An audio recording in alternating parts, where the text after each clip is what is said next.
The irony of being called too old in a glass-walled conference room named after Alan Turing, who revolutionized computing at 41, wasn't lost on me.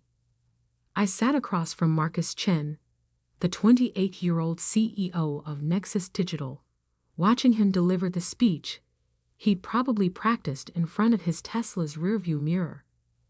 "Sarah," he said, not even looking up from his MacBook, "tech moves fast. We need people who can keep up. I'm Diana Walker, 45, with 20 years of software development experience and 11 patents to my name."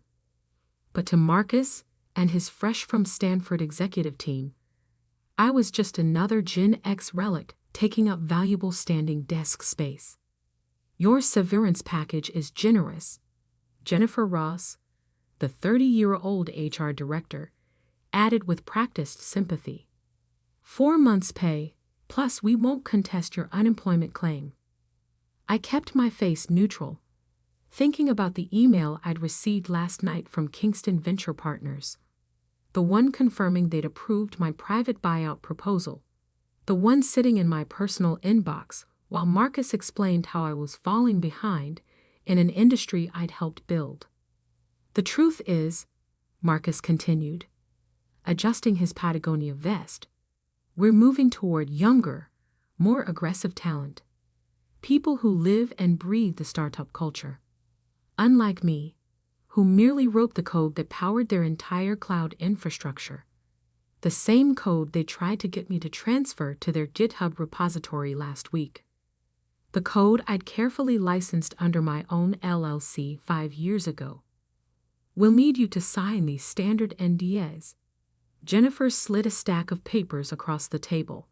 "And of course, transfer any relevant project files before you leave."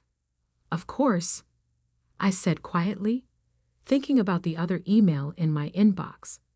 The one from the patent office confirming my latest approval. The one covering the exact processing algorithm Nexus Digital had built their reputation on. "Look," Marcus leaned forward, attempting sincerity. "This isn't personal.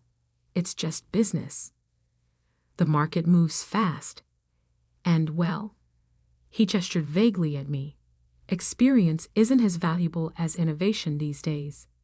I gathered my things slowly, methodically, the same way I'd built my career, my patents, and my quiet investment portfolio, while younger developers chased the next trending framework. "One question," I said, pausing at the door. "Did you ever actually read the licensing agreement for the core processing algorithm?" Marcus waved dismissively. "Legal handled all that years ago." "Why?" I smiled. "No reason. Good luck with the Series C funding next week." Walking through the open office space, I passed dozens of standing desks where young developers balanced on wobble boards while typing on mechanical keyboards. None of them looked up. To them, I was just another tech dinosaur going extinct. If they'd looked closer, they might have noticed my outdated clothes were actually tailored theory. My sensible shoes were handmade Italian leather. My ancient laptop bag was handcrafted in a small workshop in Florence. But looking closer wasn't the startup way. In my car, a deliberately modest Volvo, I opened my phone and sent 2 messages. To Kingston Ventures: proceed with the acquisition plan. Timeline accelerated. To my patent attorney: begin enforcement proceedings. All previously discussed patents. Then I drove home to my modest condo, actually the entire top floor of the building, and opened my laptop. Time to start the process that would teach Marcus Chen and his young innovators a valuable lesson about looking past the surface. My phone buzzed. A message from Eleanor Chen, Marcus's mother, and my former colleague from our IBM days. "It's done," she asked. "Just like you warned me," I replied. "Didn't even read the licensing agreement." "Arrogant boy," she texted back. Time to teach him what real innovation looks like. I smiled, opening my files. 20 years of careful planning, strategic patents, and quiet investments were about to pay off. Sometimes the best revenge isn't proving people wrong. It's letting them realize just how wrong they've been all by themselves. And Marcus Chin was about to learn that experience isn't just valuable, it's expensive. The next week unfolded exactly as I'd anticipated. Young entrepreneurs, for all their talk about disruption, are remarkably predictable when their foundations start to crack. Monday morning, 9:17 a.m. The first panicked email arrived from Nexus Digital's legal team. Urgent review needed. Patent infringement claim received. I sipped my coffee in my home office, watching the chaos unfold through the various monitoring systems I still had access to. They hadn't bothered to change the admin passwords, another oversight of moving fast and breaking things. By 10 a.m., Marcus had called an emergency board meeting. I knew because I placed a significant investment in one of their main venture capital firms 3 years ago. Silent partner privileges included all board communications. My phone buzzed. Eleanor Chen again. Marcus just called me in a panic. Something about patent violations and processing algorithms. Right on schedule, I replied. Board meeting should be interesting. At precisely 11 a.m., I opened my laptop for the virtual board meeting. My small ownership stake through the VC firm granted me observer status. Most of the young executive team didn't even know I was on the call. Marcus appeared on screen, his usual confidence notably absent. We've encountered a slight technical hurdle with our core processing system. Slight? One of the board members interrupted. The entire platform is built on potentially infringing technology. Our Series C investors are already asking questions. I watched Marcus squirm, thinking about all the times he dismissed my suggestions about proper IP protection. Our legal team is reviewing options, he stammered. We believe we can work around the patent. The patent that covers our entire processing architecture. Another board member cut in. The one that apparently belongs to a holding company controlled by the employee you just fired? I smiled, remembering Marcus's words about experience not being as valuable as innovation. Jennifer from HR spoke up, her voice tight. We had no way of knowing. It's in the licensing agreement, I said quietly, making my presence known for the first time. The screen erupted in chaos as faces turned to locate my video tile. Ms. Walker, the board chair addressed me directly. Perhaps we could discuss this privately. Of course, I replied. Though you might want to review the other 7 patents my holding company controls. The ones covering your cloud infrastructure, data processing, and that clever AI implementation Marcus has been promoting to investors. The silence was deafening. This is blackmail, Marcus finally burst out. No, I corrected calmly. This is business. Isn't that what you said last week? Nothing personal. Just then, another email popped up on everyone's screen. Kingston Ventures announcing their acquisition of a controlling interest in Nexus Digital through a combination of direct purchase and proxy voting agreements. As of 11:15 a.m., I continued, Kingston Ventures holds 51% of Nexus Digital's voting shares. And as of 11:16 a.m., I'd like to call for an immediate board vote on new executive leadership. Marcus's face went from red to white. You can't. Check your shareholders' agreement, I suggested. The one you signed without reading last year when you were too busy innovating to bother with details. The next hour was a blur of legal discussions, votes, and resolutions. By lunch, I had been installed as executive chairperson, with full operational control. Marcus was offered a position as innovation consultant, a fancy title with no actual authority. As the virtual meeting ended, I sent one final email to the company.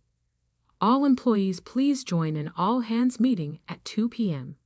Time to discuss some changes. Eleanor texted again. Marcus just called me crying. Said you destroyed his company. No, I replied. I saved it. He just doesn't know it yet. At 1:55 p.m., I walked into Nexus Digital's offices, my offices now. The same standing desks, the same wobble boards, but a very different energy. The young developers who had ignored me last week now watched nervously as I made my way to the conference room. Sometimes the best lessons about innovation come from the very experience so many are quick to dismiss. And I was just getting started. The all-hands meeting was set in the same glass conference room where I'd been fired a week ago. Poetic justice has a sense of humor that way. Every standing desk was empty as employees packed into the space, their average age about half of mine. Marcus sat in the back, his Patagonia vest replaced by a proper suit, his idea of looking corporate for the new boss. First, I began, let's address the elephant in the room. Yes, I now control the company. No, I'm not here for revenge. And yes, I'm keeping most of you employed. The tension in the room shifted slightly. But, I continued, we're going to do things differently, starting with the assumption that youth equals innovation. I pulled up our project dashboard on the screen. See this processing algorithm everyone's been so proud of. It's actually a refined version of something I developed in 2005. The cloud infrastructure you think is cutting edge, based on principles I patented in 2010. Several young developers shifted uncomfortably. Real innovation isn't about age. It's about understanding both where technology is going and where it's been. Starting tomorrow, we're implementing a new mentorship program. Each team will pair experienced developers with younger ones. Real collaboration, not competition. Jennifer from HR raised her hand tentatively. But our culture will improve, I cut in. No more ageism, no more bias, no more assumption that only people under 30 can code. And yes, that includes bringing back several older developers who were pushed out before me. Marcus stood up in the back. This is exactly why we needed young leadership. You're turning us into IBM. I smiled. Interesting you mention IBM. Did you know they just licensed 2 of my patents? Or that Google tried to acquire my holding company last year? Age didn't seem to bother them. He sat down abruptly. Now, I turned back to the room. Let's talk about the future. Not just the next funding round or the next product launch, but real, sustainable growth. Over the next hour, I outlined my vision, a company that valued both experience and fresh perspectives, a workplace where innovation came from collaboration, not discrimination, and most importantly, a culture that understood the real value of institutional knowledge. 3 months later, the changes were evident. Our stock price had doubled. The Series C funding came through at a valuation 3 times higher than projected. And most surprisingly, we've become known as the tech company that got diversity right, including age diversity. I sat in my office, the same one Marcus used to occupy, reviewing our latest quarterly reports when Eleanor Chen visited. Marcus finally read all the patents, she said, settling into a chair. He was up all night going through your portfolio. Said he had no idea one person could build so much so quietly. That was the point, I replied. While everyone was watching for the next young prodigy, No one noticed the quiet engineer building an empire. He wants to know if you'll mentor him, she added with a slight smile. Says he has a lot to learn. I glanced at my calendar. Tell him to come by tomorrow morning. Early.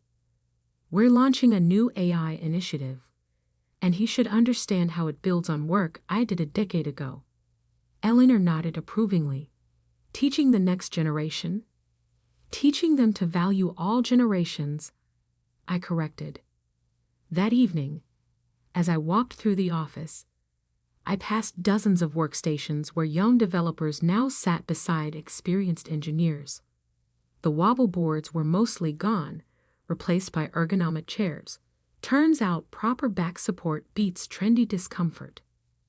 My phone buzzed with a message from our biggest competitor. Interested in discussing a merger? I smiled, remembering their CEO's dismissive comments about outdated leadership last year.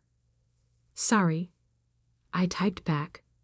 Not interested in selling, but I might be interested in buying.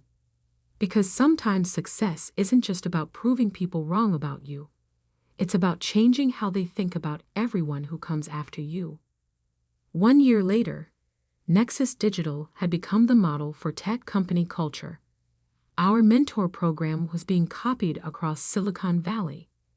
Our patent portfolio had grown to include innovations from developers of all ages. And most importantly, we'd proven that true disruption comes from combining experience with fresh perspectives. Marcus, to his credit, had learned.